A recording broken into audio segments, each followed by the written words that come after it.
What's up, everybody? Welcome to another edition of Lyle's Movie Files. Joining me as always, it's little brother Jace. Bro Shot, how are we doing tonight? Doing well. It's a fun day. Yeah, anything happen? Nah. And joining us again for his monthly visit, as always, we're happy to see him. It's the main man, Chuck. How we doing, partner? I'm outstanding, sir. Thank you for asking.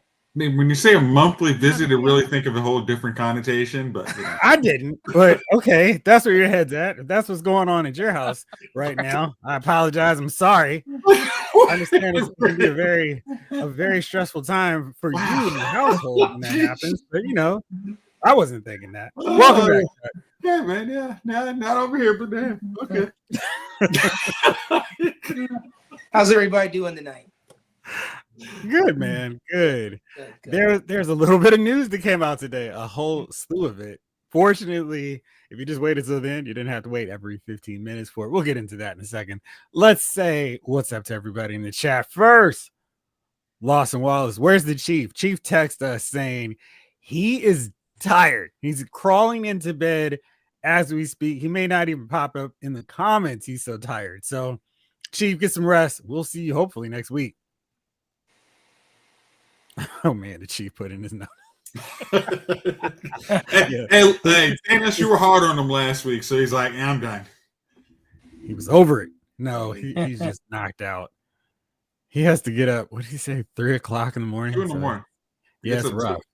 Yeah. I have to get up at 5, and he has zero sympathy for me. Or 5:30.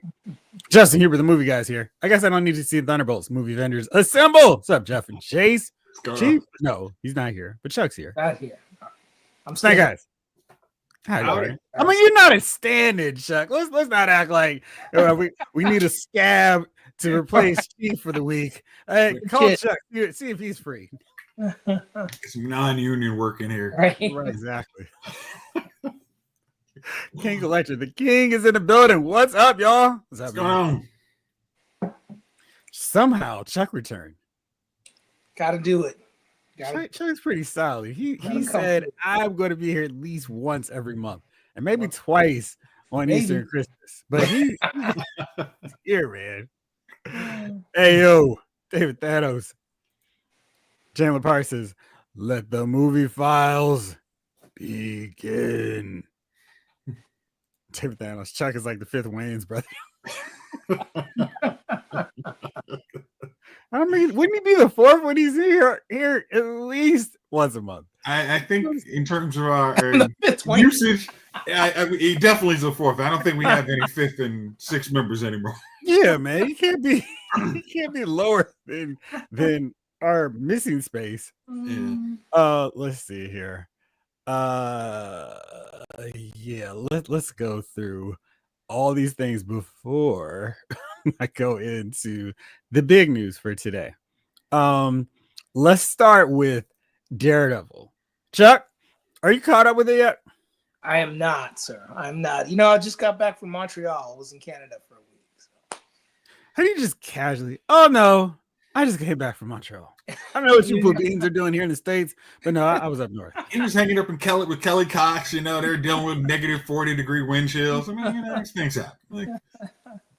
Was it nice in Montreal? But I do need to catch up with it. I was just telling my son earlier. I said, if you want to catch up with me on that. So we're just finishing the last season of From. We're gonna get into that one. Okay. Yeah.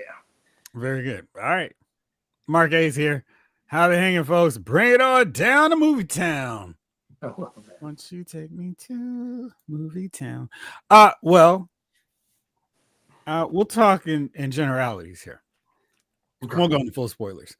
Jace, you text me after episode 5. Yeah, 5. What do you think about this season so far? This was the one that I said, I know, I just cut you all off as soon as I queued you up. But I was saying last week, this was one I didn't necessarily feel like they needed to attach it to another one, but I could understand why they might have felt a little panicky. And let's make sure that people aren't complaining. And we'll have another episode right after it. But I thought this was a good one. This was an episode that was kind of like the weakest in terms of its connectivity to the overall plot thread of what's going on. It was a very much a bottle episode, but I really enjoyed it. What did you think? I especially after last week, I think you could have technically had this episode switched. You could have had this the episode before. You could have this been before and the other one be 5 and 6. That we watched today. I mean, yeah, we could have switched the numbers in there. I don't think we would have lost much, but I do think it was a fun episode. Kind of, hey, not full-fledged back in the game, but kind of, hey, I kind of see there again, continuing the theme of seeing as the lawyer, things aren't, every now and then you need a little extra oomph to get things done, and that I think that worked out well. I love the whole. I didn't text you. I was texting you while I was watching 5 and 6. I didn't finish watching 5. It was like, oh, cool. So you mean you can actually have a show on your own network that's connected to other shows that are on your own network? Who knew? I mean, I think it's. I'm going to beat it on one more time. Big problem with the multiverse saga. They acted like nothing else ever existed. This episode and the 6 very much remind you. Yes, there were other shows. Let's stay with 5 right now. I'm just saying general. Okay. I'm just saying they remind you. Hey, watch your other shows. They're fun. We respect them.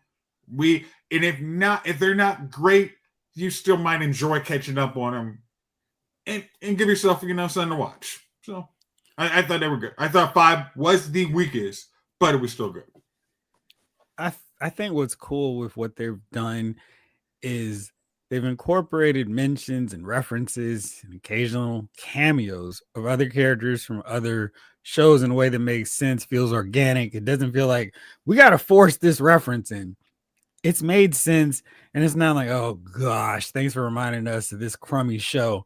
It's most of the Marvel characters are based in New York, so it would make a lot of sense for them to just randomly stumble across each other, whether they're superheroes or in their day jobs. And I thought the way this played out was really fun. And yeah, okay, cool. Matt deserves a little moment where he's not stressing out for his life and doing something which I felt was a lot more old school Daredevil, where he's not show me, he wasn't all like, doing his gruff voice. He was just like, I don't know, that first episode of the second season of Fantastic Four I reference a lot, being really good. A great showcase of Daredevil being lighthearted, not so much a ripoff Spider-Man where he's making all these puns and gags and all. It's just he's having fun because he's not limited by the inability to see in a traditional way. And I thought this one was a little bit more lighthearted in the sense that he doesn't have to be, oh my gosh, I've got to find this person's murderer. He's like, I gotta stop a bank robbery, and that's easy. I don't have to worry about anybody getting killed. I can handle this. Light work, relatively. Well, and that was fun. And I'm the joke about I'm not a joke, but it was. I think the last episode, somebody said, "Hey, they got a camera? They have you on camera doing something?" He's like, "Was it? It was a scroll." I was like, "Thank you." Like, as much as I don't like that show, I can still say, hey, you guys say, all right, it was a thing. We're going to move on. The rest of MCU acts like it was a thing. We're going to embrace our whole universe. And they should just act like it never happened. Hey, well, Carol Danvers saw some scroll in 1984. Okay. Sure. Yep. Yeah. I'm sorry. That was the 90s. Yeah. So whatever. That was an old school reference. People got it. I thought that was the best use of the scrolls since then. Like, I really was like, that was actually funny. And I hate Secret Invasion with a passion, but I love that reference. I thought it was because it actually makes sense, because especially in a world after half the population comes back, then there's some randos coming back who were saying they were somebody when they really weren't saying something. I'm sure, hey, if you ever wanted a legal defense, I would totally use it was a scroll. Like, you got me on camera, scroll. Can't prove it was me. Scroll. I have Jim at the corner says it was me. I was right here. Jim is my alibi. Okay. Just play your phone. It wasn't me. It wasn't me. I mean, they would have to actually have a law like initiated the "it was a scroll, defense is not a valid defense." Right. And then Rhodey had to say, "Well, I think you have to let in the like."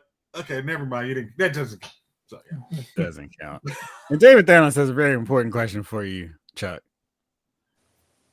What's more important than Daredevil than you have to go to Montreal? Celebrating my 50th, Dave Thanos.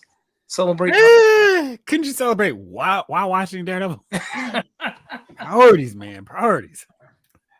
you know, hey, if he still has, he can still do an 8-minute mile. I think we can let him have a week off. I'm not so sure if I would have given that either. I'm glad somebody got it. Thank you, Big Rip. Hey man, if they watch Lyle's Figure Fellas, you have to keep up with your 90s and 2000 music. Yeah, exactly. There's a strong cutoff. Strong one. Like modern stuff. Ixnay. So yeah, I really liked it. I love the little ending where it's like, aha. And I just really thought, even on a darker show like Daredevil, having a lighthearted one is a nice break to go, all right, catch your breath. Now we're about to get back into it. Because the very next episode that you could watch right away yesterday, there was no wait for next week, really picked up the intensity. And Okay, it hold on, was. before you start. Oh, yeah. I just think of how Arrow, when Arrow was, let's say, season 1 and 2, it was dark, things were happening. They couldn't have put a lighthearted episode without feeling so out of there. Like, why did you do this? But with Daredevil, even though it was kind of the Netflix equivalent of Arrow, it was still like, oh, okay, this makes sense for him to be in this scenario where he's not, like I said, life and death. There's some bank robbers. I can handle this in my sleep. Nobody has to die. We're good. Keep it moving. So you feel like that was Disney's influence? No, I think it's just true to Daredevil. I mean, because he, even in some of his more recent runs, now I'm really not keeping up with it, but maybe as far back as 2020, which isn't recent, but they would have an episode or an issue where it wasn't this, oh man, they could have fun with him as a character, where he felt like certainly an in-between Spider-Man and Punisher, where maybe sometimes he'd go and make fun of himself. Like there's a point where he would run around and everybody was like, oh, you're Daredevil. And he's Matt Murdock and like leaning into it, but playing it up like, oh yeah, I must be Daredevil. And that was fun the way they handled it in the comic books. So he's not hardcore intense like Punisher is 24/7. He can unwind and let loose. And I thought this was a really good episode in the sense where it's not a matter of life and death, except for my boy's knee. Because they had 2 fight scenes that were incredible. That stairwell scene where it was just like, can't make a noise. It was like a Quiet Place fight scene. And it was so good. It showed how Matt's not just a dumb brawler getting punched here and there. It was like, I got to be very smooth and careful with this fight. And I really like that one. Okay. Now, did you? I was there was kind of a, with the police officer fight, it seemed like, okay, it was a close proximity.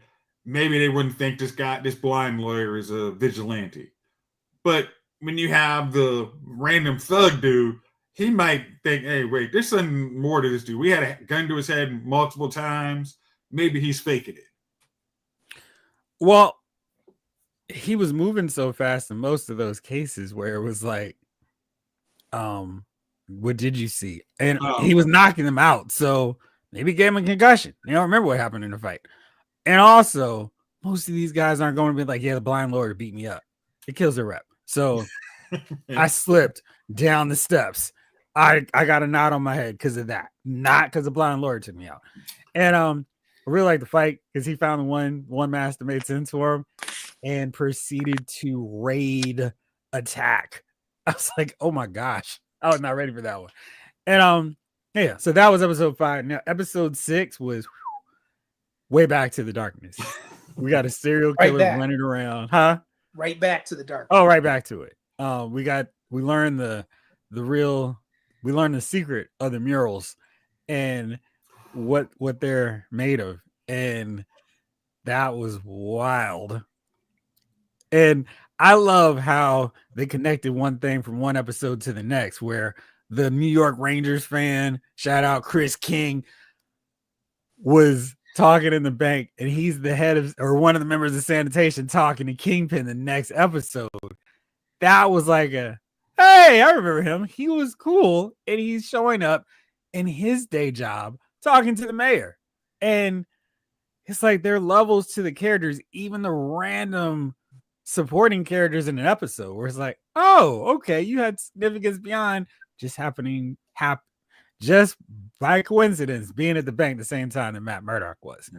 And that was wild. A lot of missing people and a lot of artwork going around the city. And it's like, wow, this show is really finding different ways to work in things.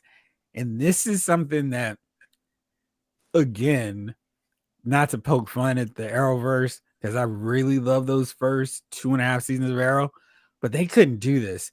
It was, here's one bad guy, and we've got to spend 21 more episodes or 22 more episodes on this character alone. But this is, we've got a main overarching problem in story, but then there's another one that's going to be another problem for a decent amount of episodes here. And this was chapter 1 of that. What do you think? I'm gonna gripe with you a little bit on that, because there was always the one-off episodes of bad guy, but they sucked. It tended to be a major character, like, hey, oh, so and so is getting introduced, and then they get the, all right, one episode punk out, and you're like, wait, that's somebody who could be fighting 2 or 3 episodes, right? Like Bronze Tiger. Bronze Tiger's a dude you could be going like, hey, I'm trying to do things, but you guys, I know Michael J. White's not cheap, so, but you punk him out in a week. I mean, that wasn't great. No. So I think a lot of the newer comic book stories have learned from the mistakes of the Arrowverse. You can have a good darker, you can go a little darker on our hero, themes, but also don't drag these guys out for 20 episodes if they don't merit it. That was the biggest thing. That was the biggest indictment on, what was it, Titans season 3?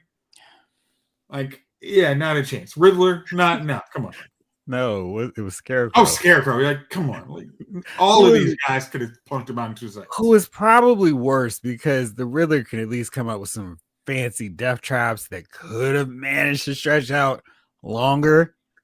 And because of Riddler being portrayed as a top tier Batman villain, I think people would go along with it like, should he be giving these guys a trouble? Okay, whatever. I'll go along with it. I mean, he's in Super Friends. He was in the Batman, Adam West. He was among the first Batman on screen villains on the movies. Cartoons heavily featured. I mean, people know Riddler. So I'm like, okay. But Scarecrow? Come on. Yeah, especially you lost me with this question. Like, not a chance.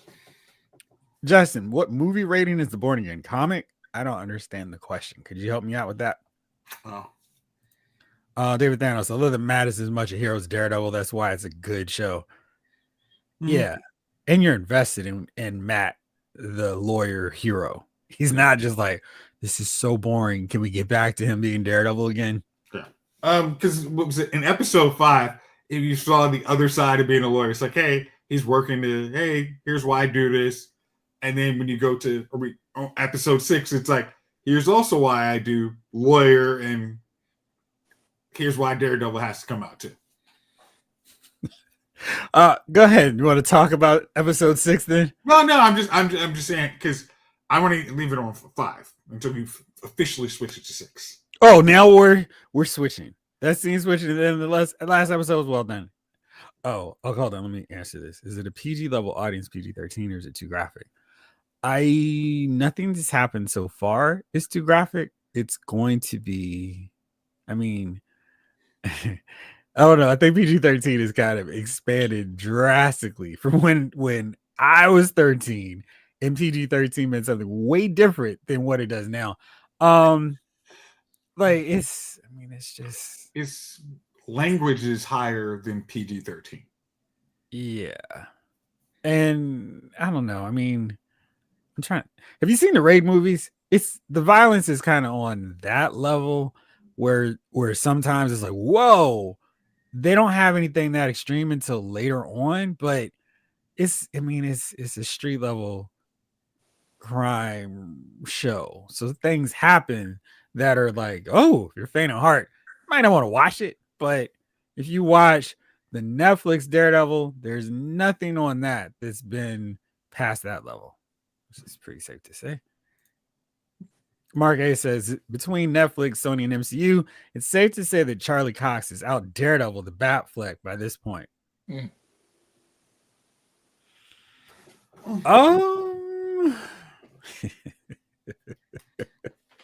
I'm flag firmly planted on Ben Affleck was my favorite live action Batman.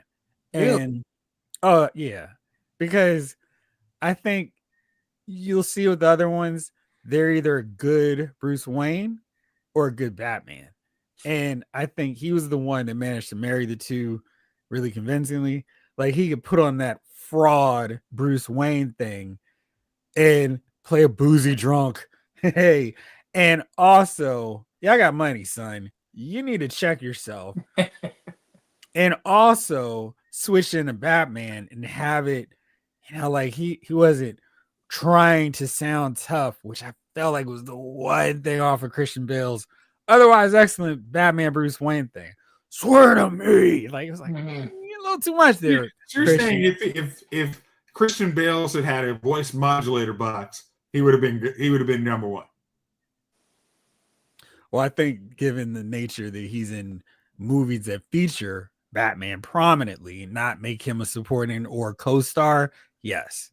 But I think had Ben Affleck been able to get two movies where he is the main character outside of the Zack Snyder Justice League, yeah, I think he would have been. And Michael Keaton, love him, love his Batman. I'm so happy to see him back in Flash. But I mean, I was never really buying him as like Batman. He was really good. It's enough to the point where I was like, oh, I guess Mr. Mom can be Batman. But I mean, when you see that scene where Ben Affleck's putting in that work as Bruce Wayne, it's like, yeah, that dude is he did the physical. I mean, like punching tires, taking a sledgehammer to it. It's like, all right, Ben. And I just think he did the best job with both of those roles. Like, Christian Bale does a really great Bruce Wayne, and he's got that snarky I've got money. And when he goes out and throws the drink, I'm like, that's perfect. When he's running around with the two girls, when he's coming to the party, he's Bruce Wayne. I don't doubt that for a second. I do kind of feel like, is this still Christian Bale's Bruce Wayne underneath that Batman cowl? That's all. And I'm not going to mention Val Kilmer or George Clooney. They don't count. But yeah, anyway, Charlie Cox, he's an amazing Daredevil though. And he's great. There's no competition on that end, and definitely better than Ben Affleck's Daredevil, which is, I think, as I'm reading it, that was your whole point. So the comic itself, the comic is just depending on who is writing it. Some writers like Mark Waid have it more family friendly. Others like Frank Miller might not want to read it. So it really just depends on the writer. You mean you like Affleck over Rex Smith? Oh man, I'm missing that one. You help me out, one of y'all? Yeah. Ben had so much potential, but WB was a very different company back then. No, okay. I would agree with that. Biggest problem was the Batman movie that Ben Affleck was supposed to direct and star in didn't happen. He takes that movie, makes it a detective, whatever they want to do, it would have worked. That's the biggest indictment of him not getting a movie. We ended up getting Robert Pattinson's Batman because Ben didn't take that role. No. Rex Smith. He can't count either, Damon. Oh yeah. Yeah, that's popped up on my feed somehow today. I remember being so disappointed. Like, what is this show? His costume is supposed to be red. Why is he wearing black? He's not a bank robber. But yeah, anyway.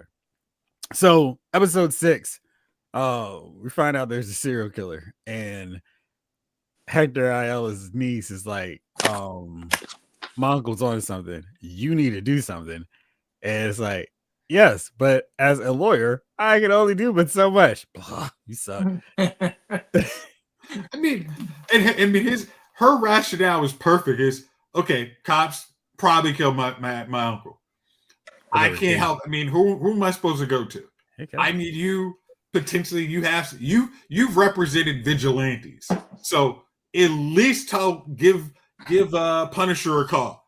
There could be a problem down here, and I'll call the cops. Just doesn't cut. Yeah, and that leads to all kinds of fun stuff. Mm-hmm. I love. Let's see here, because I'm gonna let you and your son enjoy all this. The scene switching at the end of the last episode, magnificently done. And I mean, we had that question, the mystery of what's going on with the hands, and serious hands were laid. And I felt like I was really happy that the payoff did not take much longer. And I thought it made perfect sense when we got it. It was like, thank you. And really exciting. And just so much. I feel like in so many of these comic book TV shows, and even in some cases movies, there's a fork in the road for them. Maybe it's multiple directions in this fork in the road. It's like got 4 prongs on it. And there's one that's great. This is the best option. And there's like maybe 2 that's okay. And if you make it make sense later on, that works. But then there's some that you absolutely should not take. And too often lately, we've seen them go with those. Don't take this one. What are you doing? Come back to us. And Daredevil is every instance in Born Again, they've gone for the greatest option to take. And it's like, it's so rewarding because it's a show where you don't have to go, man, I wish they had done that instead. It's like, oh, wow, this is so great. They actually did it. It's amazing. I think that's a benefit because the 2 actors who were the leads of the show, they already did a version of the show that took every time they had an option to go right, they went left. And like, no, I'm not donning the suit, or I'm not doing all this exercise for this version of the show. I'll walk away. It's a whole lot easier for me to walk away versus do this mess. All right, Jay. Them actually deciding, hey, no, we need to do faithful sequel versus happy campy version, whatever you're gonna try and do. And that's been to all of the fans' benefit. I mean, I don't know what the ratings are per episodes, but I'm all of it. I know I have thoroughly enjoyed these ones. All right. Yeah. Well, new rumor. All right, so watch Daredevil. Keep up with it. It's been an amazing show, and it's awesome.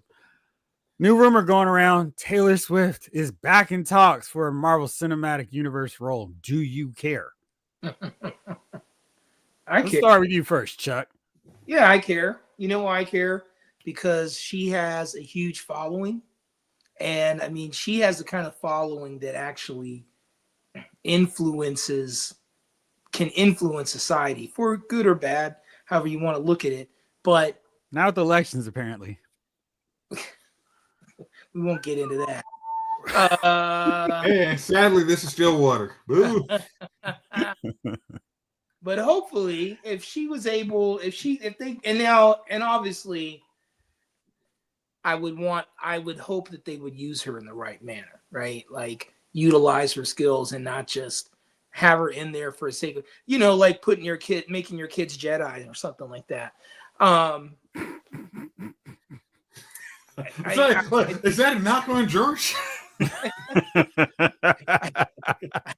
I think that as long as she's properly used, right, and you get a whole nother fan base in there, because really at the end of the day, I think the more people that are excited about the genre, the better it is for us fans, right? All right, JC, I remember Taylor Swift when she was in Valentine's Day. She had same plucky kid, just a little older. I don't think she would be a problem as long as you make her a supporting role, not a, don't make her, oh gosh.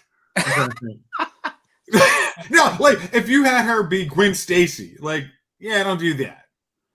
But maybe a smaller role, but hey, her fans will come out. Yeah. I mean, get to increase the box office. I would think it's like dropping off bagels to Baxter Building or something. No, I mean, like, give her a couple lines.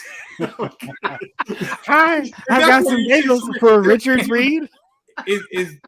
We make the joke that it's a bunch of teenage girls, but it's like Taylor Swift has been around for 15 plus years. The little girls who were teenagers are now in their late 20s, 30s now. I mean, they're still those 20-year, the kids, but they're adults, so they're gonna be like, if we don't see what we want, we'll walk out. We've seen Taylor, I'll walk out of this scene, or just go to YouTube and watch it. Like, no, give her a significant role. Dazzler would be something. Yeah, she could do that.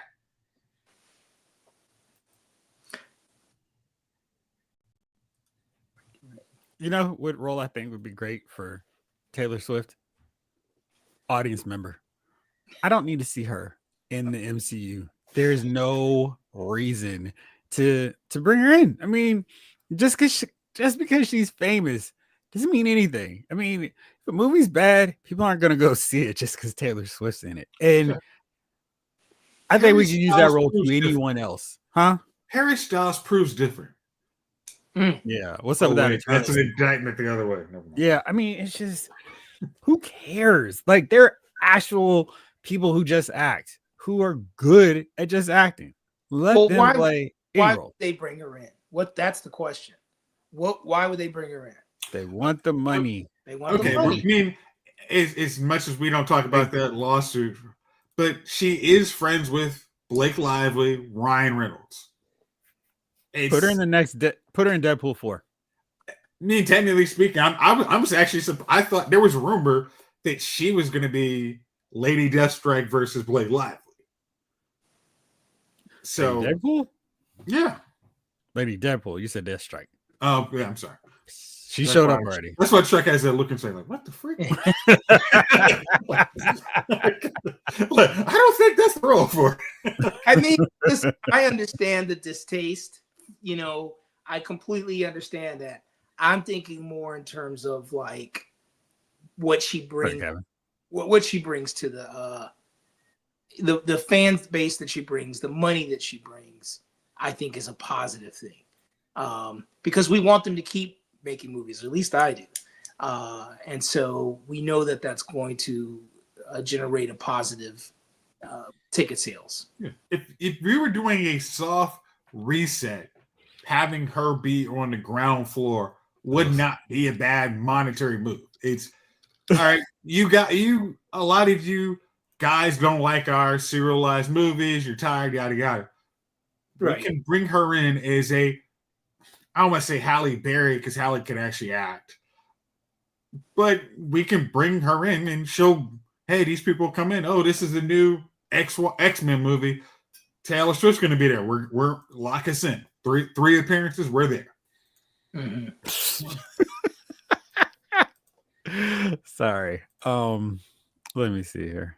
What am I trying to find if they'll cooperate? Because they're just lame. I'm trying to find Taylor Swift's movie that came out. Let's see. Her movie, Taylor Swift the Heiress, because that is solely Taylor Swift. All right. Taylor Swift the Heiress tour came out 2023. It earned domestically 181 million. Worldwide, internationally, 81 million. For a total of 261. That's all about Taylor. That's Taylor doing Taylor things. I just think that, when they made Endgame, they didn't go, what made this movie even better? We got Taylor Swift in it. They just made a really good movie and people went to see it. It's one of the highest grossing movies of all time. But Jeff, we are making Doomsday and we are putting Robert Downey Jr. in it. is stunt casting. and I have said several times they could have got Cillian Murphy. Oh, that guy from Oppenheimer. Him and fine. Well, okay, but if you look, you say, hey, here's how much the Eras tour made on movie, but the Eras tour itself made $1 billion plus. We're not in it. Is the movie? We have the opportunity as a movie studio to cross promote our thing, our movie somehow. We are damn sure going to do it. This is why I'm not a Hollywood executive. It's exactly why you're not. This makes no sense. Just make a better movie. And then you're gonna say, "Hey, we got some source material," and then I'm gonna say, "Get the hell out of here." Actually, why don't we just do what they did in the comic book? Get out of here! Get out of here, loser! Jeez. I think Jamelyn makes a good point. Do we know that she cannot act? Taylor Swift was in Valentine's Day. I'm going to tell you, and this was a 2010 movie, so it wasn't like this was when Taylor Swift was, oh, I think I'll do movies too. It's going to be so fun seeing Taylor Swift in a movie. That movie worldwide made 216 million and domestically made 110 million. It had Bradley Cooper, Julia Roberts, it had an all-star cast, Jessica Alba. So it had a ton of people who would have gotten people to go, Jamie Foxx. So there's a lot of MCU people, including Taylor Swift. So let's see all the comic book heads in this. Oh, you suck so much. Box Office Mojo. I cannot stand them trying to let's make all the money on this stuff. Listen, I can just go to IMDb to get the cast. Anyway, she's fine in it, but her level of acting is not like, man, they got to put her in this joint. Right. But it's not Paris Hilton. I mean, I'm not advocating for Paris Hilton to be in anything, even a reality TV show. Oh gosh, yeah, that would be scary mark right now. I mean, again, because we already saw a bad portrayal of the White Queen, and just do not give us that at all. Because what was it, January Jones? Oh, I don't think they gave her anything to do with that role to be Emma Frost. I mean, it was just like sit there in your brassiere. That was it. They didn't give her like any chance to be like the seductive. She was lifeless, Jeffrey. But they didn't give her anything in that script to do. No, they gave all that role to Mystique. No, but the way she could have been manipulating things. I mean, I am making your point. Like, all right. These are some good comments coming in. I mean, 25 years ago, casting Mandy Moore might have sounded ridiculous. Actually, not true, because she was great in A Walk to Remember. And I was like, man, she's awesome. Yeah. She was one of the main reasons I want to watch This Is Us, because I loved A Walk to Remember. I thought she was excellent in that. I did not think Taylor Swift was excellent. Valentine's Day, she played an airhead cheerleader. And playing an airhead cheerleader, she was fine. But I think, man, she was the best part of this movie. Yeah. But Mandy Moore was awesome in that film. Mandy was also really good in Entourage, too. Yeah, that's right. She had like a whole arc in that. She committed to being an actress. She's like, this music career might not be as big as I want it to be. I am pivoting. Pivot! I'm gonna be a TV movie star. She's really, really good. But Ryan I'm with you.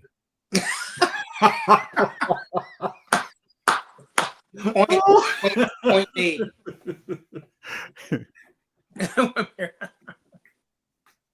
I just think she gets out. I mean, my only thing is I hate when celebrities and one thing kind of take over something like we could be missing out on some really cool undiscovered blonde. And I know, I mean, what are the odds of that?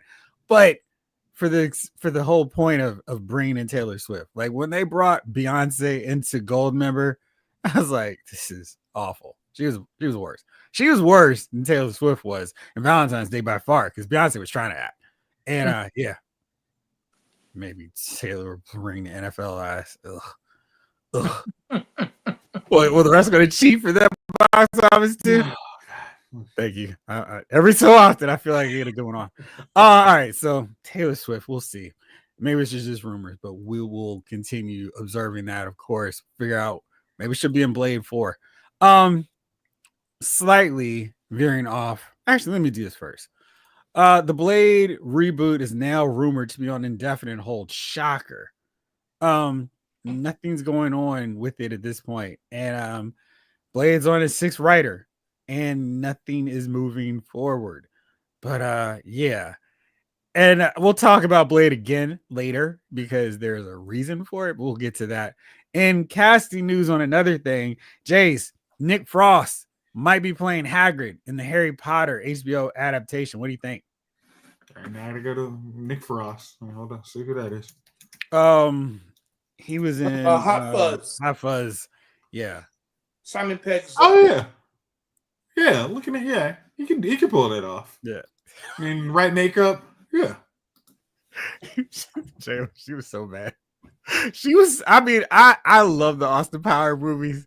Beyonce's acting in that movie was like making me go, really? There was no one else. And this was really Beyonce is a big star. She's a big, hot music star. Let's throw her in this movie. And gosh, I was like, man, she is a Yeah, okay, all right. So that was one of the reasons I did not watch that movie. But was she good in Dreamgirls? You know who was good? Jennifer Hudson. Yeah. We know Jennifer Hudson was good. All right. Was So Beyonce good? Dreamgirls. All right, here. Let me see if you. More wrong. There were many more problems with Dick Tracy than just Madonna. I just want to point that out. She was fine at that. Blade it doesn't seem that way because remember, there's only one Blade, and there only ever will be. All right, so even Rich Haynes going, no, Lion King. Beyonce kept pulling me out of it. That's a feat. My imagination is powerful. So listen, in Dreamgirls, Beyonce was playing the lead singer of a group of 3 women who got bigger than the group and decided to leave them. That was a stretch for Beyonce in Dreamgirls. To the point. I mean, that was a stretch for her. Where it's like, gosh, man, she just can't do this thing. Jennifer Hudson blew her away. That movie was not supposed to be about Jennifer Hudson at all. It was like, yeah, we got old girl from American Idol. She had Eddie Murphy. It was like, oh wow, Eddie needs an Oscar, and make sure that Jennifer Hudson's in everything from this point on. Beyonce was just sitting there like, oh, anyway. I'm not here to bash Beyonce. I was just like, wow. Here's a short clip Jeff saying this in every way. It was like, this is literally Beyonce's story. It's Diana Ross redone by Beyonce and Destiny's Child. And it still isn't very convincing. Sorry, Chuck. Madonna left us all breathless in that one. I was holding my breath and hoping to black out halfway through the film. There's a reason that is not in my movie collection. All right, so yeah, but I think Nick Frost would be good as Hagrid. Yeah. He has the look of actually being, no matter how tall he is, but he has the look like kind of dress him up, put the right gear on him, he'll be fine. Yeah. Yeah. Oh, where did I go? Oh, yes.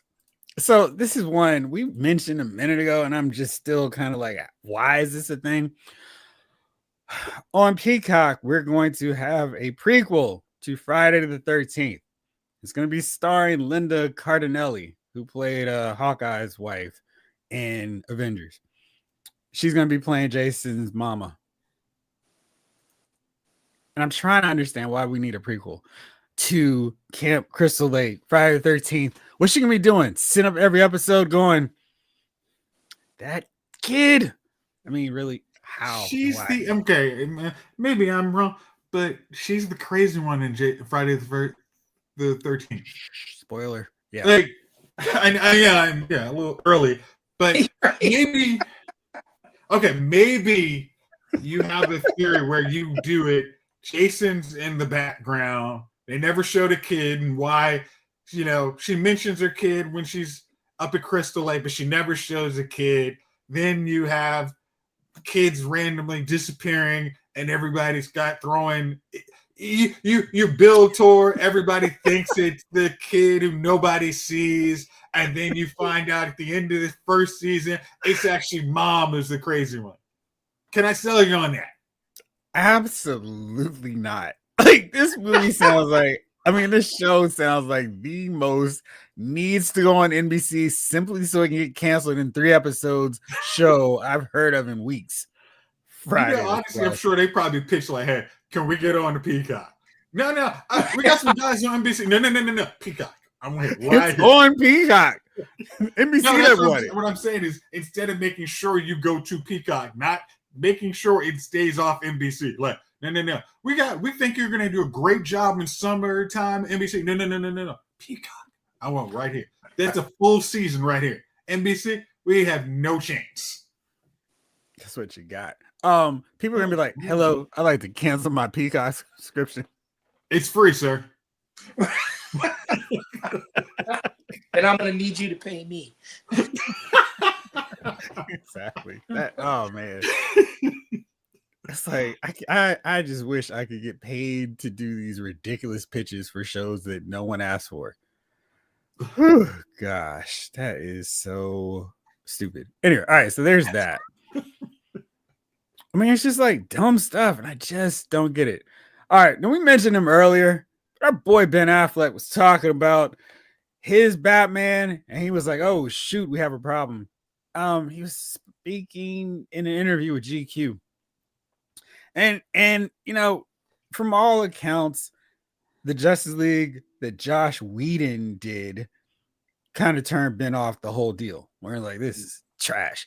Zach, you need me to come back to do some reshoots? I got you. I'm not interested in doing. Oh, and James Gunn's doing a whole different thing. I'm out. So, you know, he's got Accountant 2 out, so that's why I was talking to GQ. Wait, hold on. I thought there was initial. Okay, I'm trying to think the timeline. Then there was Jason Momoa. Okay, so Aquaman 2. Aquaman 2 was rumored to have Ben Affleck in the movie. And that was after James Gunn had taken over DC. Say that again? All right, Aquaman 2 came out after James Gunn took over, correct?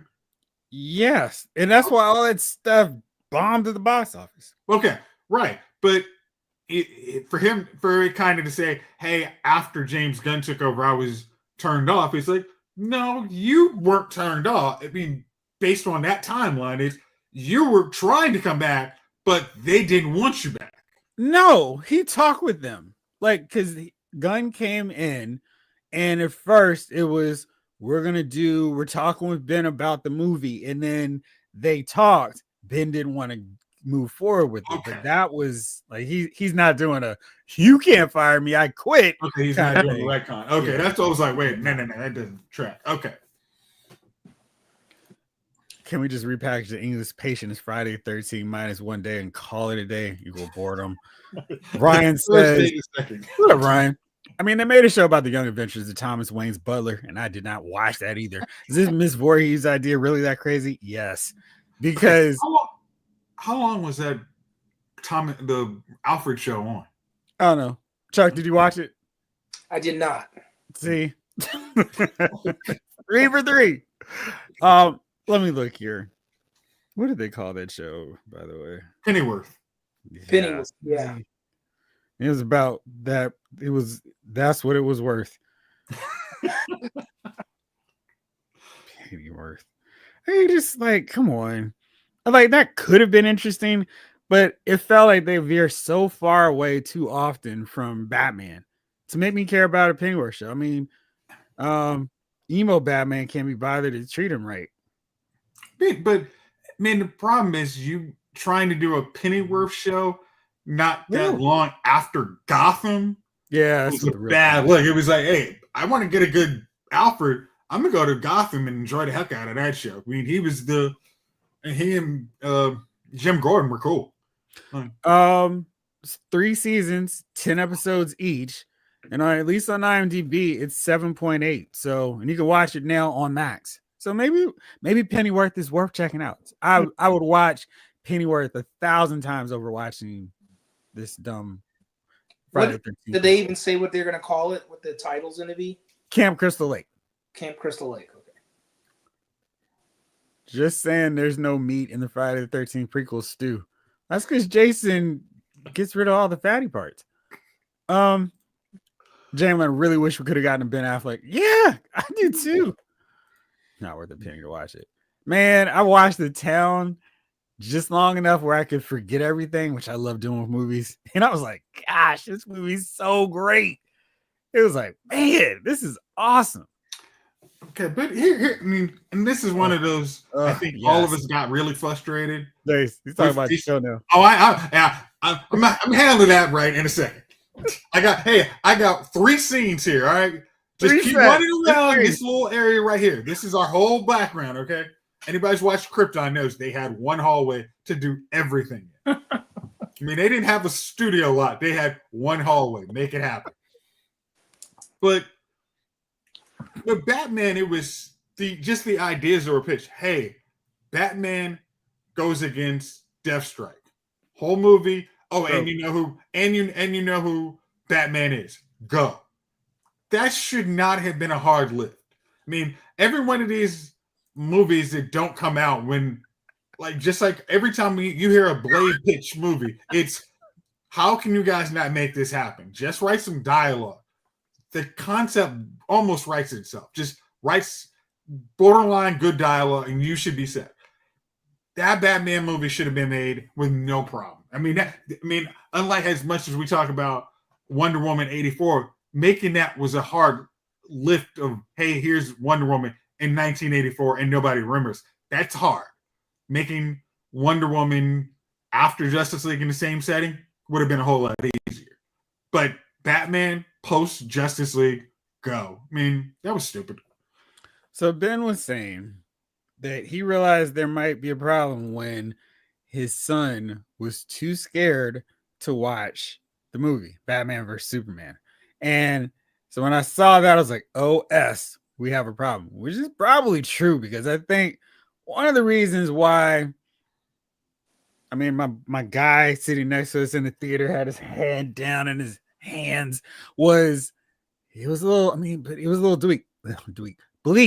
But that was because they got Zack Snyder to do it. And Zack Snyder delivered a Zack Snyder movie. And I never understood the complaints about it because he delivered what I would have expected Zack Snyder to do with a Batman, Superman, DC Universe thing. Now, if you want to say that was a terrible decision on Warner Brothers DC part, sure, you could, especially when Marvel was making funny movies like Thor Ragnarok that people loved when Justice League came out. And it only had 5 heroes versus not 7, but 6. That movie was very graphic.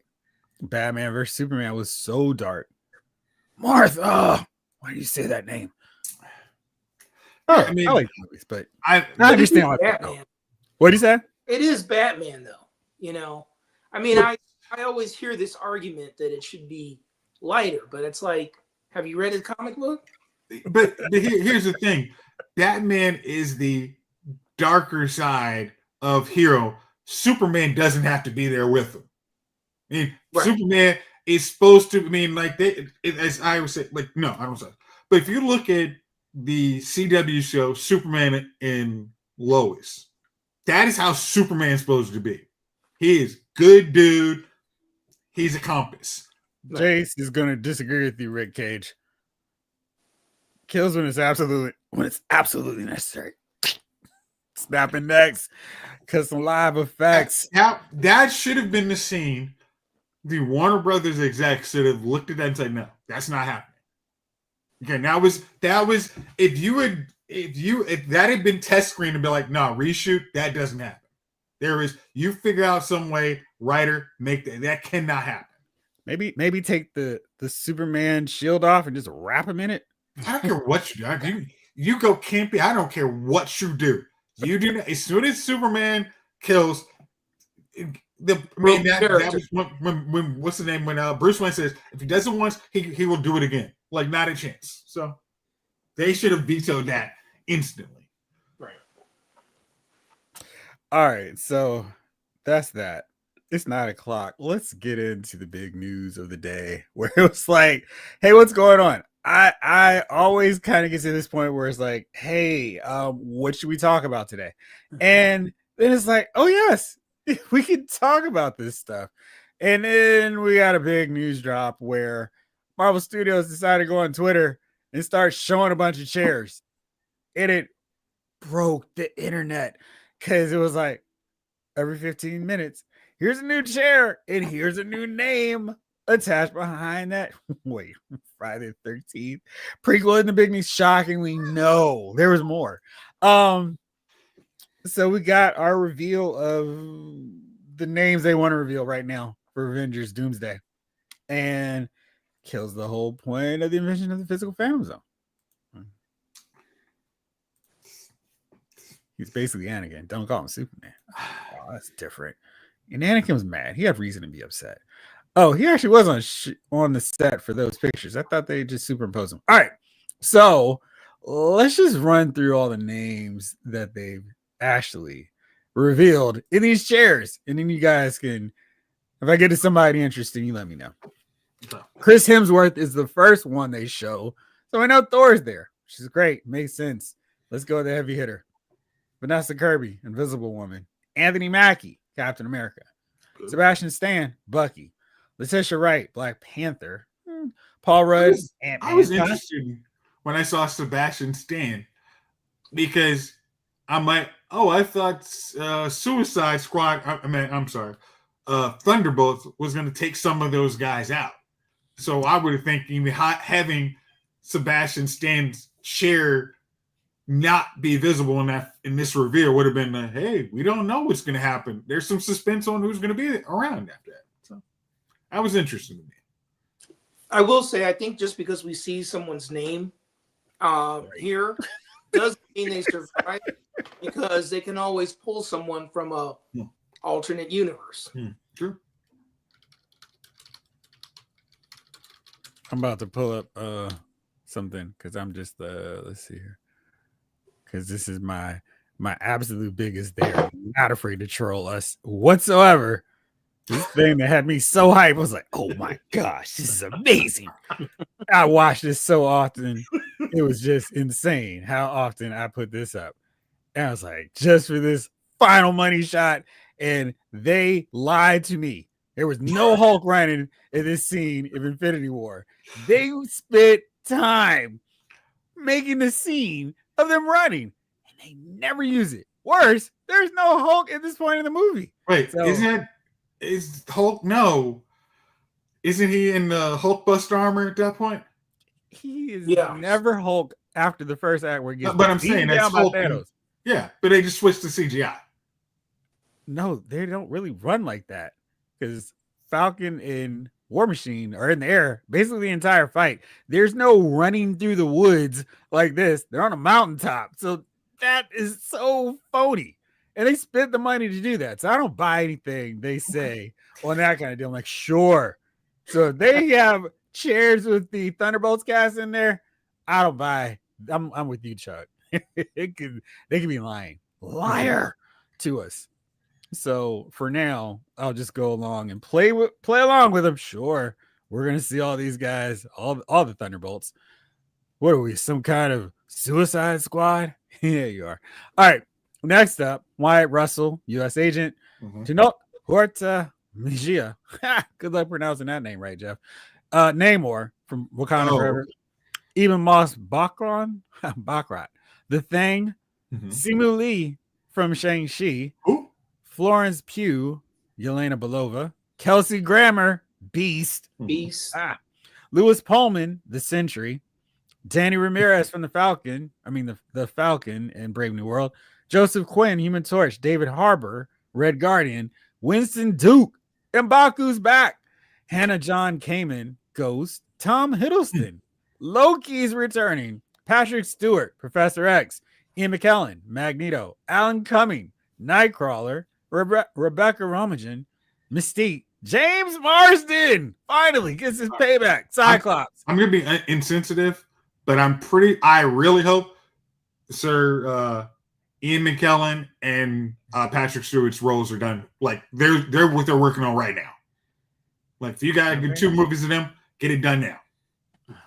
Well, we never know. Any of these people could pass out from something. Yeah, but Heath Ledger's not here anymore, so who knows? Heath Ledger. Yeah. Channing Tatum, Gambit, the one member from Deadpool and Wolverine, Pedro Pascal, Mr. Fantastic, and that indie guy, Robert Downey Jr. Dr. Doom. Did you miss somebody? There's some other ones you mentioned. Oh, Michael Solis, all the trauma. They even trolled us by making toys. Exactly. Justin No, Bieber, what? Alan Cumming? Did you mention I said him. Oh, okay. Nightcrawler. Hulk got done dirty by Disney. Enough said. Hulk smashed the mouse. Rick Cage, to be fair, Jeffrey, they did do Mr. X on combo covers. Absolutely. I mean, for sure. I was just like, this moment in the movie is going to be so awesome. I will not attempt to tell you how many times I watched that trailer just so I could watch the Avengers assembling, running in slow motion. I was like, this is dope. I was like, wait a second. Was he going to turn to Hulk? Was he going to turn to Hulk? Was he going to turn to Hulk? He's not turning to Hulk. Everybody's turning to dust. You lied to me. Brian Daly, that didn't have to be a 6-hour stream. Could have been an email. It was funny because I just randomly stumbled onto it on Instagram. Like, wait, what are y'all doing? And then there's like, and you can see like all the comments, and they're like, wait a minute, they're not big reveal happening. Okay, all right. Then I switch off and like, oh, that's how y'all are doing it. Okay, all right. Let me see. Make sure I follow every one of these guys when they actually leak pictures. It'll be fun. Right, Justin. So half the crew are a bunch of ridiculous heroes with no powers. We'll see. Lawson, Dr. Doolittle. Pretty good, actually. Rick Cage, Fassbender was a better Eric Magnus. Now,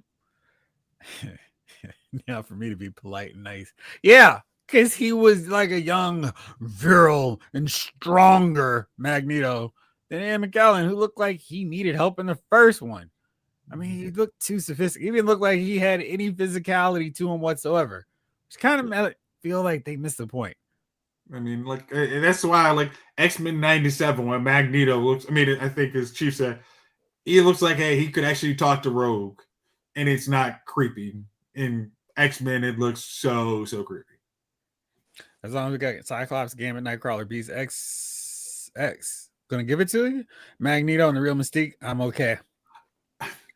Okay. When we're saying real Mystique, you're talking, not Jennifer Lawrence, of course. I'm seriously. Can I get out of this thing like now? I'm not sitting here for all this body paint. This is ridiculous. I really don't want to see. I mean, I don't want to see Mystique. I really kind of didn't want to see the announcement of Magneto. I mean, because I was very happy, McAvoy and Fassbender. I kind of, in my head, they had taken over the roles. That's where it kind of should have gone to me. I agree. Well, I think Patrick Stewart matches up better. He's not as young as McAvoy to the other actors. So we need Professor X to be older than our X-Men. So, Yeah. Oh, am I wrong? I kind of wouldn't mind seeing, I know he was in there for a couple seconds, but he's still... The guy who did Black Bolt in Humans. Yeah, in Humans. Yeah, I just, it's like, hey, I appreciated that they weren't done dirty for two things, but Inhumans still is a property that I think could probably still have some money. So, and can they give me back Agents of S.H.I.E.L.D.? Is that too much to ask? I mean, I would like. All right. Jalen, you know when a comic storyline ends and they dismantle the team and shake up the status quo, only to give you a new number one with an all different team of also rants? Yes. Once or twice I may have seen that. Would you be saying that's the case with what we're getting right now? But if they were to deconstruct the universe and start over after, I would appreciate it probably more than what they tried to do with after Endgame. Because then we got a whole bunch of, hey, let's give the younger, pluckier teams, and that was not going to work. Hey, would you like to see Riri Williams versus Iron Man? No, I don't. Do you want to see Hawkeye? No, I don't. Like, you got to recast, do it much better after this one. I am so opposed to resetting and rebooting the universe. I think we've gotten great Avenger movies and great Guardians of the Galaxy films, and we don't need to worry about let's get the next generation Star-Lord, Cap, etc. we don't need to. Like, they've had their 25 movies in the spotlight. It's cool. We can move on to the Fantastic Four and the X-Men corner of the Marvel Universe. We can still incorporate characters like Spider-Man and who else? Doctor Strange, Black Captain Panther. Marvel. Two names that were not on this list. Yes. Blade Mhm. and a Black Panther. It's a dude. So the Avengers, they had a great run. They did. Them and the Guardians went through the Infinity Gauntlet. Let's go Fantastic Four and the X-Men, Spider-Man, Doctor Strange, Daredevil with the next event. And that's why the multiverse thing is just not work, because they have been so wasteful with setting it up. But I don't feel the need that they have to reboot those characters. If we see Chris Evans pop up later, cool. And I think Anthony Mackie's fine to continue on with a new generation or whatever. I don't want to see the Young Avengers be the next Avengers. That's lame. They can be our kid sidekick movie where we have the grown-ups. And I know they're adults, but it's just like, yeah, okay. Who cares? I want Captain America, Sam, I guess Falcon. I don't know who else they put on this team, but I don't want to see the Young Avengers show up as the new Avengers. Do you feel that with the size of this cast, there could be issues with character development or just, plot development? My thing with it is I don't think, they've thrown out a bunch of cast members, but it doesn't mean anything. Like, they could have 5 minutes and, like it's a 10-minute scene of the Fox X-Men dealing with the threat, and then Doctor Doom wipes out their planet. Oh no, they're gone. And maybe one survivor comes through, Cyclops. And that's it. So it's like, okay, we didn't have to spend a lot of time because we already had that built-in equity of knowing these characters. We don't have to reintroduce them. So they don't have to do all that. And they can be glorified cameos for all we know. And I hope they don't. What? Just have them come in and out real fast? Glorified cameos. Like, I really hate that when they just have, unless you're doing it in Deadpool to, make a joke, but when they just have a bunch of guys just like walk through, and it's like we could have spent that time moving the plot along. Well, sorry. I think a very well done version of this to me was CW's version of Crisis, where they brought as many characters as they could. You had Burt Ward from What's up, Blake? Batman. You had, they tried to bring, they brought Smallville characters back. They brought as many pocket worlds as they could. They even brought back original Flash from the 90s. They tried great characters. Yeah, so you could do it if you do hey, we respect your characters. We give them a good scene, and then maybe pass, go to the next thing. Well, if they're going to do a 5.5 hour cast reveal to have them in there for 5 minutes. Think about it. We still have to get on some level, because of how the Marvels ended. You have to have we have to have some kind of world of what's going on with X-Men future past world. I don't know how that universe breaks down anymore, but don't worry, they don't either. I think they would be like, hey, let's put these guys in there. First Class is the world after Wolverine gets there, right, Jeff? No, so First Class is its own separate thing. Okay.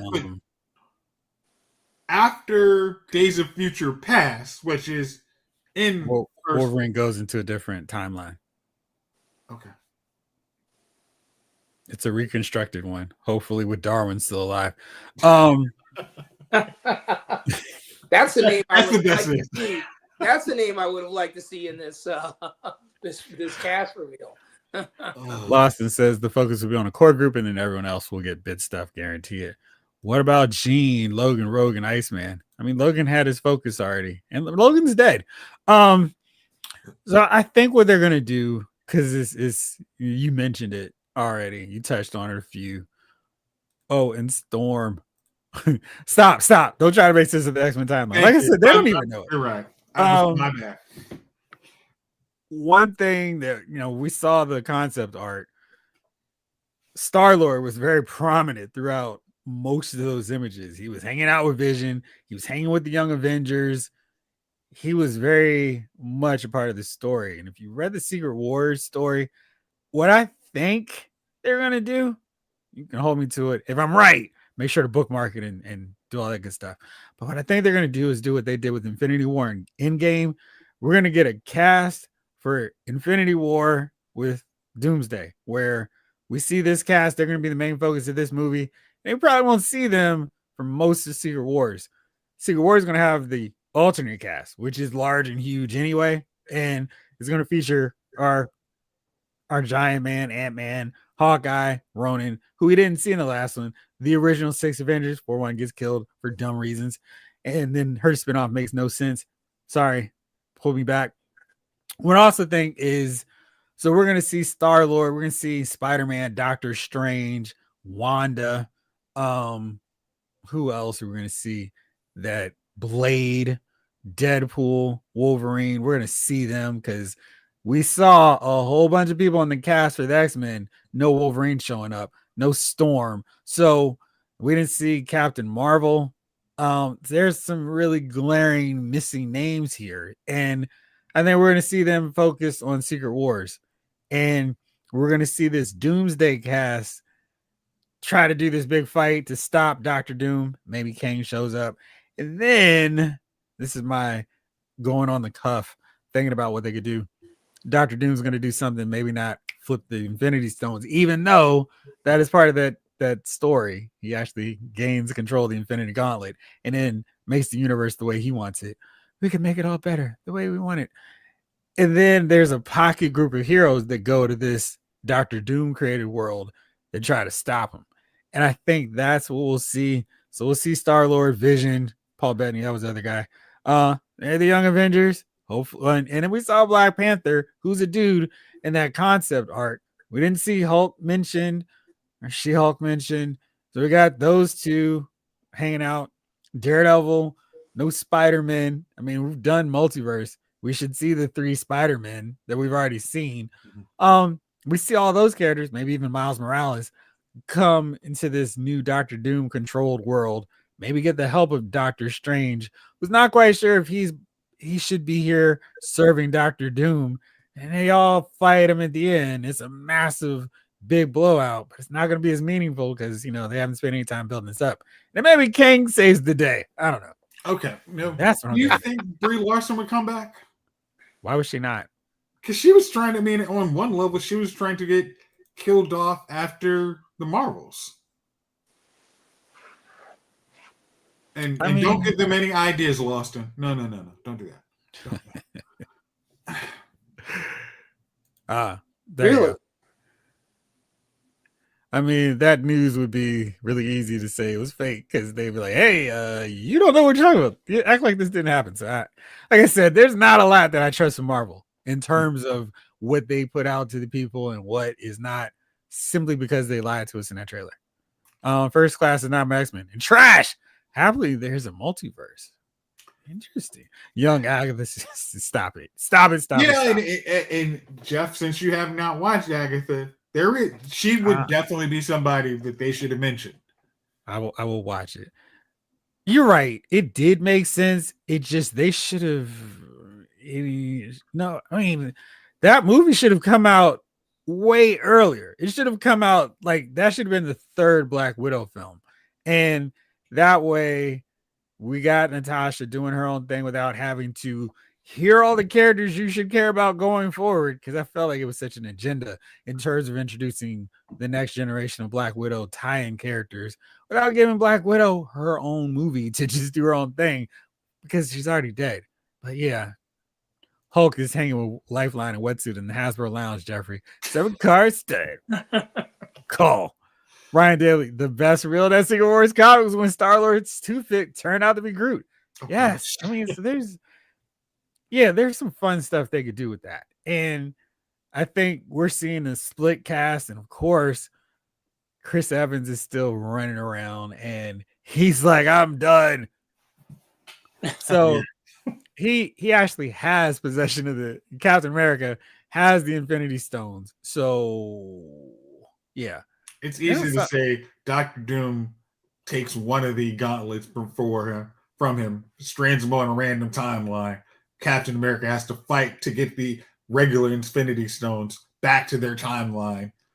Captain America. Well, maybe Cap is just outside of the Doom controlled timeline because he's going around putting the Infinity Stones, and maybe he doesn't have possession of all of them at this point. Maybe the only one he has left is a Time Stone, and then he goes and stops Thanos from. What did you say? I said this is a rabbit hole.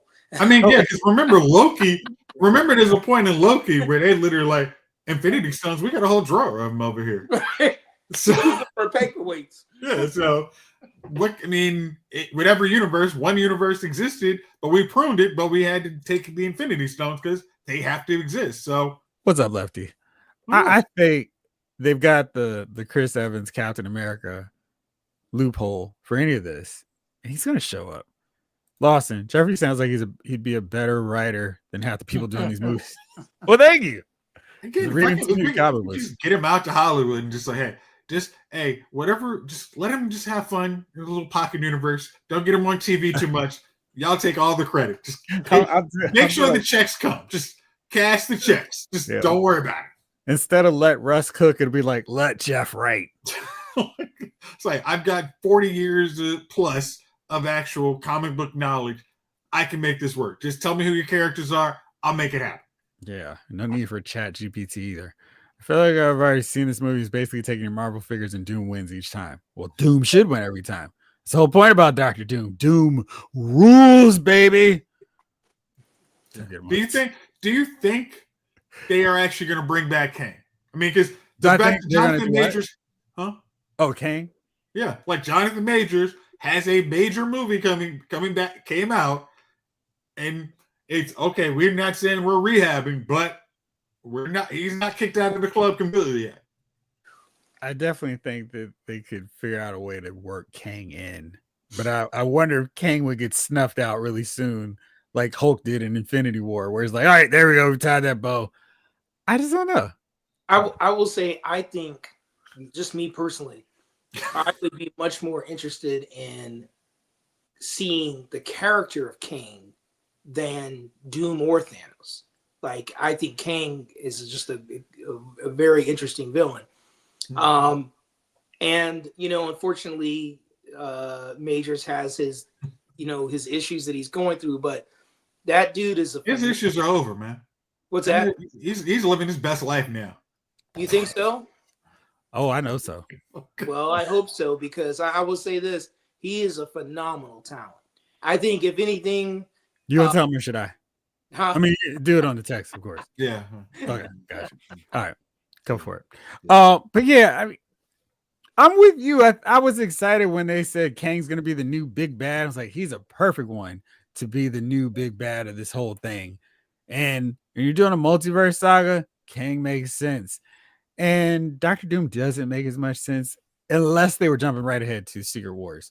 So that's why I'm so curious to see what happens with Fantastic Four First Steps, because I think that's going to probably be the most important one before we get to the Avenger films in terms of setting the groundwork and for everything that's going to happen after. Maybe not so much Thunderbolts, because who cares?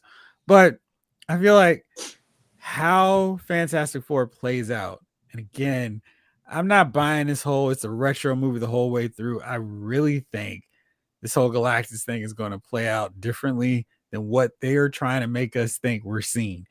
And I think some of that is going to involve Dr. Doom. Maybe he's the one that's sicking Galactus on all these Earths, especially because he has some past. Maybe they just act like Dr. Doom has hated Reed Richards for so long, and he sent him into this retro world where he's thinking everything's great, and he's just putting him through this tortured loop. And comic book fans are like, oh, this is awesome. And who cares about the people who don't care about comic book movies at this point? They're all complaining, oh, there's so many, it's so hard to follow. Forget them. just focus on the people who will be there and going, this is the greatest thing ever. And Dr. Doom is tormenting Reed Richards. That's what Fantastic Four is. It's not this, hey, it's Fantastic Four. It's so retro and happy. And then as the movie plays out, Reed gets out. And he's like, Doom, I'm coming for you. In credits, and then post credits, Reed Richards finds a time machine. And he's like, now it's about to be on. And then he finds maybe Captain America. Cap, and right, he's getting the Infinity Stones off. He's like, Cap, before you do that, we need to talk. All right, I'm sending that off to Marvel. Done. Adding, I mean, there is not John Lithgow, but who's my man? Who's the guy with the long hair in the trailer? Which one are we talking about? In Fantastic Four trailer. The long hair? The long I'm trying to think. It's not John Lithgow. Who is gosh, I cannot. Yeah, John Malkovich, right? John Malkovich is in that trailer. That's not by accident. He's not. I do not think they have him as some small character. I think very much he's in there for a reason. Galactus is in there to show, hey, we know how to make Galactus. We're not making him a cloud, so you guys can stop worrying about that. But then they're putting this other character, John Malkovich in there, and it's like, why is this dude look like he's coming out of a cave? This is intentional. I think Marvel they have tested this movie and they know, no, we've got something for him. And this is going to set us up back to what we need to have going into Secret Wars and Doomsday. Thank you, Lefty. The MCU needs to focus on good writing stories for the fans that have been showing up for nearly 20 years. And the thing is, those fans are your greatest your greatest folks speaking out, saying how great this stuff is. The casuals will go, oh, let's watch it. I like Captain America and the Iron Man movies and Thor movies before the brain goats. They'll go see it. All they need is people to say, oh, it's good again. Oh, it's good again. I'll watch it. You don't have to worry. You don't have to cater to them. Going back to Taylor Swift, do you think Taylor Swift changes her music to add some new people in? No, I'm gonna run this thing until the wheels fall off.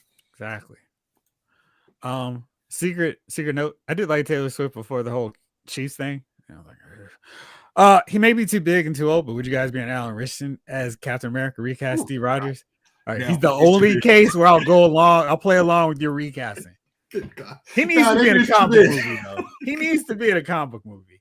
It's ridiculous that he wants to be Batman. He's down for whatever, and he'd be awesome. He's somebody I could see being Cable. Give us Brute Hulk. I'm tired of smart, goofy Hulk. I think you can. I think you probably need. I think Hulk's the guy you need to reboot. The smart Hulk does not bring back Ed Norton. Now that's where it would go. It would blow your mind if he shows up. Hey guys, what's going on? And he shows up with the original Avengers. That would be crazy. Gosh, I think especially after just watching the Hulk, it's like Ruffalo's cool, but Ed Norton's better. It's just. So what do you guys think? Are you excited? And of course, there is the thought now that they're not done. We're not done. Let me see where it is. A little bit of blurb here. I hope they're not done announcing cast members. I don't think they are, right?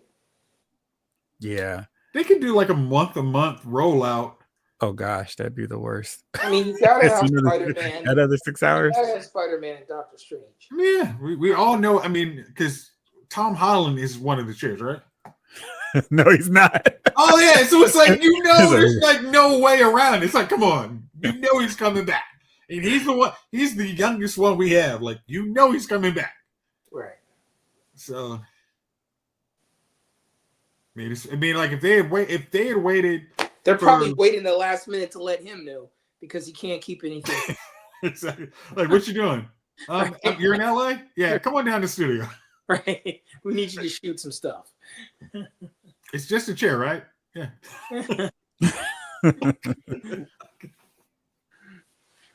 All right, so apparently the Hollywood Reporter is like, even with 26 actors announced, Marvel wasn't done revealing the entire cast. Although when and how another unveiling would occur was unclear. So that's not it. Stay tuned. More reveals coming from Doomsday. Who do you want to see that was not revealed in that thing? Obviously, Spider-Man and Strange. Yeah. Got to have those guys.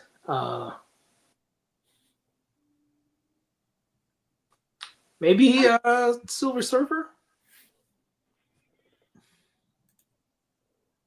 Lawrence Fishburne, voice Silver Surfer. Yeah, absolutely. Gosh, that'd be awesome. Jace, how about you? I want to see Ultron. He's gonna be back. He's gonna be in the Vision show. I meant in the movie. I want a better version of Ultron. I can't. The funny thing is, James. I mean, especially after watching the Blacklist, it's like I don't need him to be comical. Like, give me less than zero James Spader, the sleaziest sounding dude in the world. Like, I need that dude as your Ultron voice. Like, no, you guys are idiots. Get out of my way. I'm taking over. Like, yeah. Flashbacks. Yeah, it's like him working with Doctor Doom.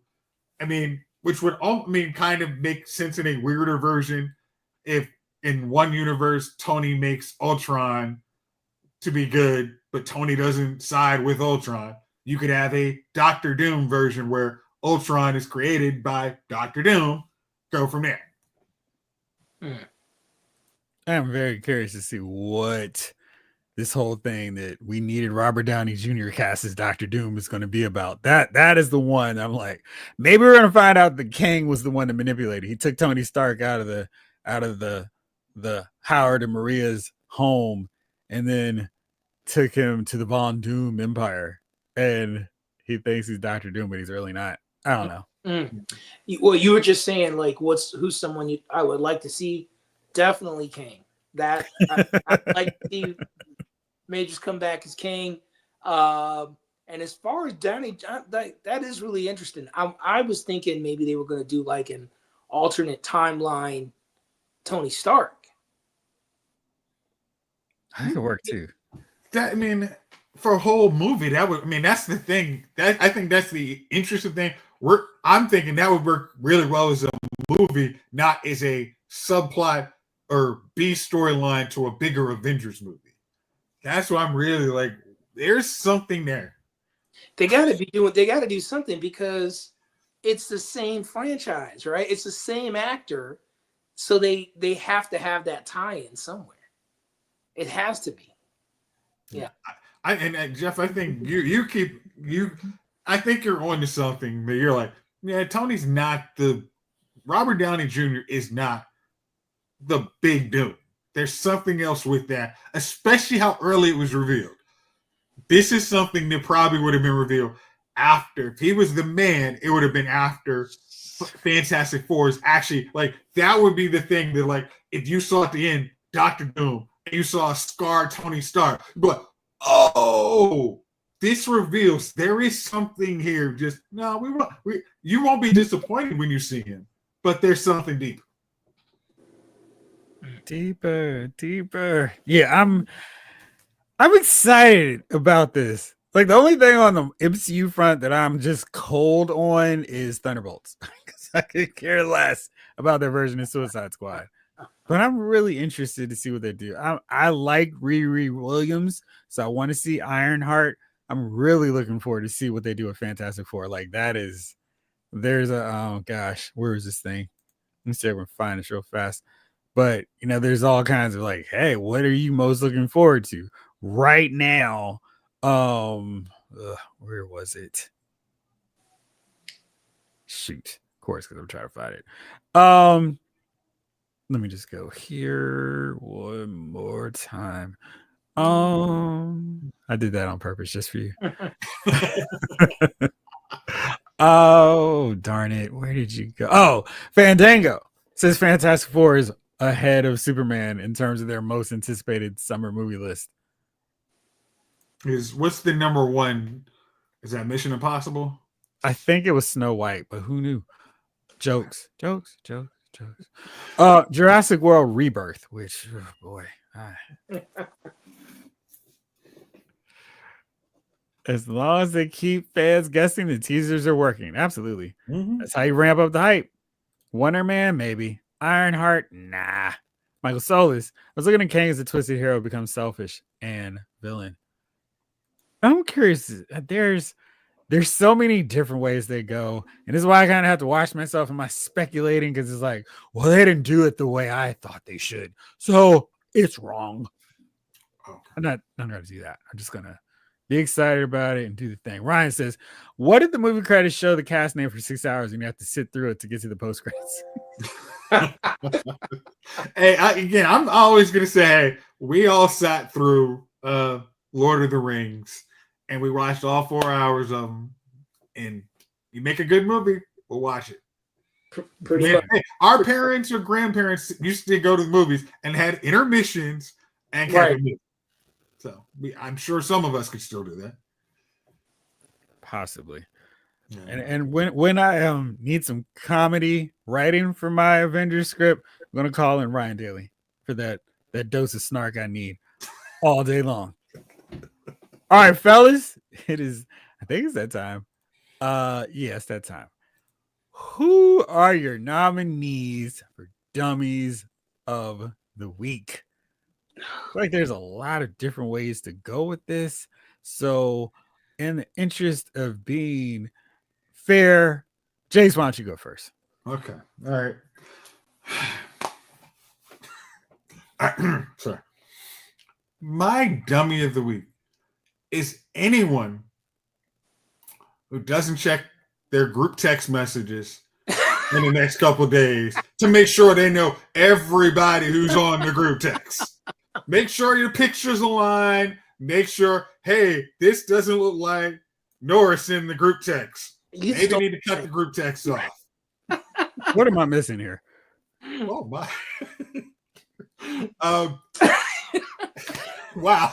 Okay, so do you not know? No.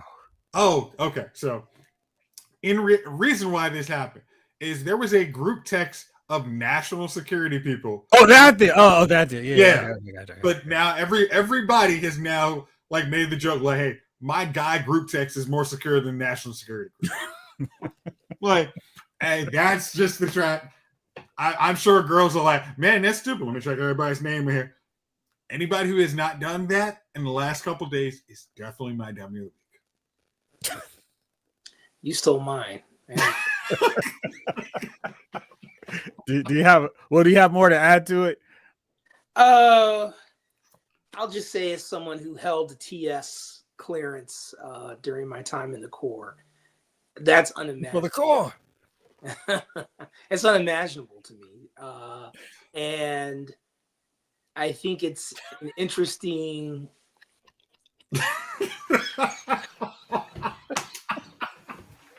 it's unimaginable to me. Like it just really is. And I will say this. I think that it's important that people be vetted for certain positions. Is that what a very diplomatic way of saying that? Don't be like idiots have jobs and need clearances, okay?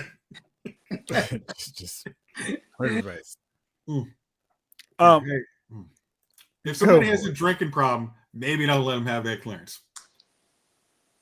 I mean, like I said, what I had to go through to get my clearance was crazy, and I just can't imagine that. Can't imagine it. I can't.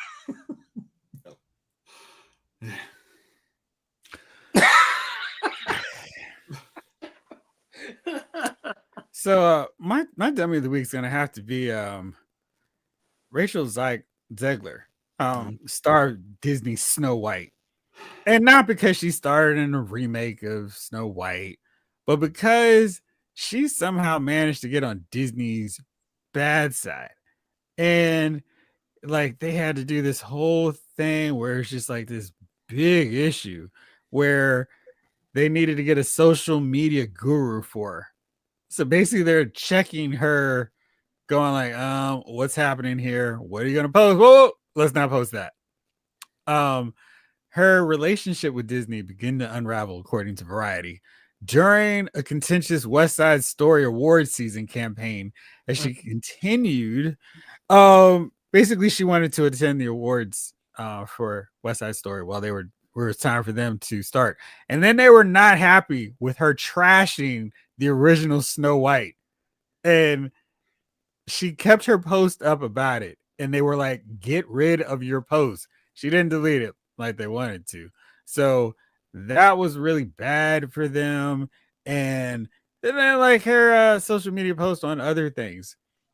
So she began working with a social media guru paid for by Disney to vet any post before the film's March 21st release. How ridiculous is this? The funny thing is, usually you're trained. I mean, especially in this world, hey, I'm hiring somebody to look at your social media to delete really offensive and racist comments, so you don't have to deal with that. Hey, we've learned from our mistakes. Sorry, thanks. Appreciate it. Well, but to be that, I mean, because when she was originally, when they did the casting, and she's like, "Oh, I don't like the idea of seven dwarfs," you know, a woman needing a man to kiss her. It's like, you're not getting it, quote unquote. It's a children's story. It's okay. It's a different time. If that's how you feel, maybe we shouldn't cast you. Like, this is one of your beloved child memories. You probably aren't the right person for this role. That was Disney should have. We think she's somebody who's going to be good, and now they're finding out that's probably not the case. I mean, because this is her, I want to say, second kind of movie that didn't go as planned. Because Hunger Games, they probably were thinking, oh, that's going to be something big, and that didn't go where it wanted to. Oh, here's some more background on this thing for you. I was looking for it in the rest of this article while we were talking. So, she complained on social media that she wasn't invited to the 2022 Oscars as the star of Best Picture nominee West Side Story, a film distributed by Disney. She had just begun production on Snow White, and the president declined to cut her loose for the telecast, basically allowing her to go to the telecast. After she aired this grievance on social media, the Academy provided her with a ticket, even though she wasn't nominated. So months later, D23, she criticized the original film, noting that the prince literally stalked Snow White. And one top agent says at the moment that Disney allowed her to control the narrative, the first time she shoots your mouth off, you nip it in the bud. Instead, the studio said nothing, and the purists began to revolt. As time went on, Disney became increasingly loath to weigh in on anyone's speech, considering that the studio was sued in 2024 by Gina Carano, who claimed she was fired from The Mandalorian for voicing her opinions on hot-button issues. Yeah. So that's that's not an argument. That's an easy slam dunk case. Yeah. Yeah. So then, of course, the film didn't do great.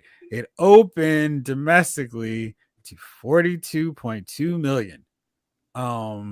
And then let's see, worldwide, it would open to 86.1 million. So not a lot of people want to see the Snow White for a variety of reasons, and not the least of which is the star who decided to get on Disney's bad side. I don't know a lot of options if you're gonna piss off the Mouse House. When, I mean, sure, you can work for Warner Brothers, but Disney will keep you gainfully employed as long as you're a good little Mouseketeer. Hey, I mean, that's one of those, hey, I hope you like the theater, because you're going to be working there probably the rest of your career. Hey, maybe we can do West Side Story again. Yeah. Some people get a platform and they go nuts. And the funny, and I want to say this, like, you can have opinions, but you got to figure, hey, what job am I getting paid for? I'm not going to trash the job I have just as soon as, hey, I got this job, let me trash it on why it sucked. Like, you have to be a little more professional. Like, don't get drunk. I mean, no, I'm sorry. She did not get drunk, but I'm saying somebody just not get drunk and make comments on your job. Like, you have to have enough awareness not to make these statements. I mean, I can't imagine that there's somebody that's getting paid to vet social media posts. This is where I went wrong in college. I should You have know used what? a time machine like Reed Richards and Dr. Doom. What is a useless job that I can get myself paid big money for clueless celebrities? Right. Uh, Hey, I'm- before you send that tweet, let me check it. Right. Well, You all right, know, that's good. And you think Come about on, it, man. because it's tweets, it's social media, they have to either they have final authority over any post you make virtually, or they're with you all the dang time. yeah. Like, so I mean, this is like your intern at, like I said, I intern went to film school, and here's what we need you to do. I need you to hang out with her all the time and make sure she doesn't post. Can Hey, you do that? Can you help Like me? my department, if you don't identify yourself as an officer on your Facebook page, I don't really care what you say as long as it's reasonable, right? But Right. if you identify yourself and you're then now you're, because you're always representing the department, right? So now they can go in if they get they can call you upstairs if you post something that is Got him. controversial, I mean, but if you're the star of a movie that let's be honest, we're banking 600 million. Like Million. easy. This is beloved, easy money. And you in the first weeks or something, you do something, it's like, nah, we have a scheduling conflict. Yeah, we went in a different direction. I don't know how they didn't just fire, like, hey, we have to move production to Prague. Oh, well, I'm in Prague. We met Panama City. Sorry. Panama City. Can't help it. Like So you- she posted this before production. They were starting production, and she was like, "They're not letting me go to the Oscars, even though I'm the star of West Side Story." Yeah. Which is the best that picture was one of those nominee. things. Technically speaking, she is right on that. It's, hey, I am the star. I should be going to this movie. But they also, hey, you should look at your schedule. Your assistant should have looked at your schedule and said, hey, no, she's not available to start. Right. No, I don't. I mean, because they can't know if the movie's going to be an Oscar nominated They film. know a year in advance when all this stuff is going on. These people know exact to the day when everything's going on. And there You are people who can't win tell on. me they don't have this. I mean, it's just no. I'm not available that week. Yeah. There are people who win Oscars that aren't able to attend because of scheduling conflicts. It happens. It's not because they don't like you. There was a scheduling conflict. Send. I'll get him. Time to show off my dress at the Oscars, baby. Right? And he's like, boy. Yeah, I mean, I got to go check my review of bad movies. Speaking of bad movies, there's a Tyler Perry movie that's just dropped on Amazon Prime, and I need to watch it because I have a sneaky suspicion, maybe, that we'll need to talk about it. Maybe even do a little something about it. Norris, I have to send you the information on this movie so you can watch it for the next month when you show up. All right. Very good. Michael Caine is winning his Oscar because he's from Jaws 4.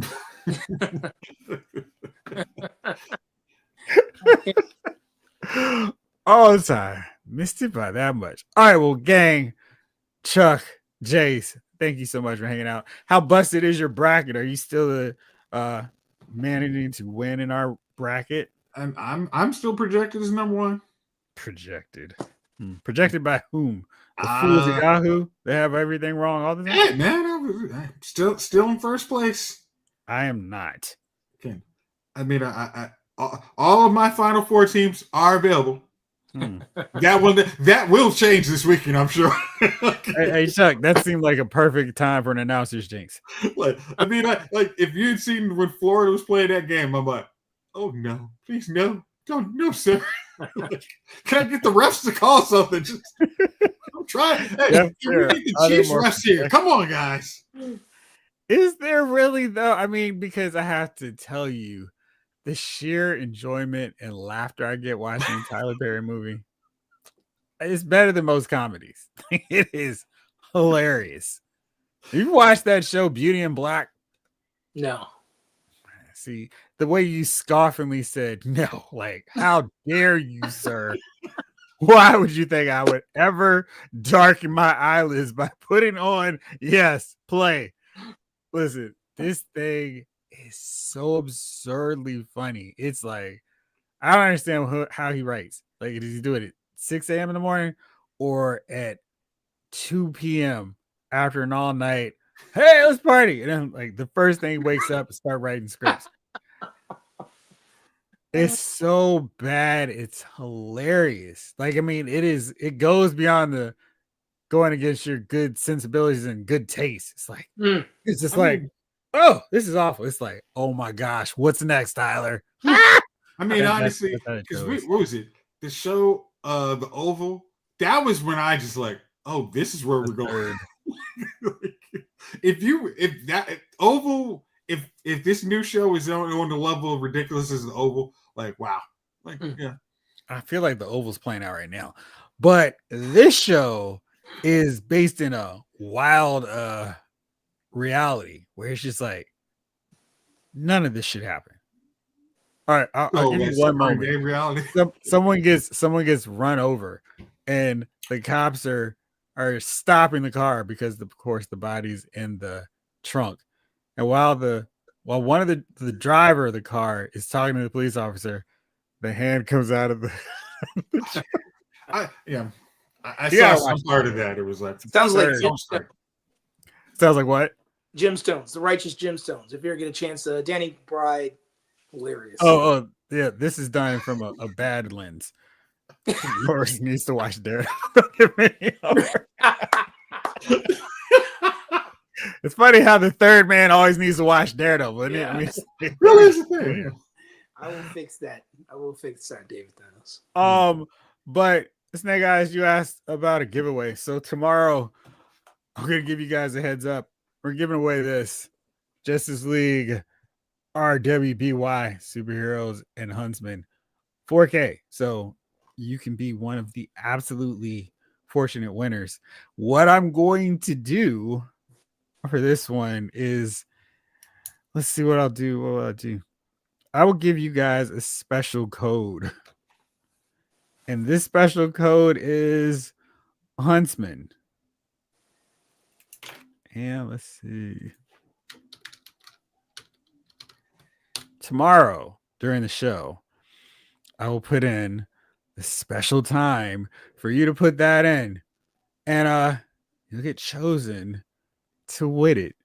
All you have to do is enter the code, and I'll say, hey, if you watched Lyle's Movie Files last night, there's a special code to enter into the giveaway.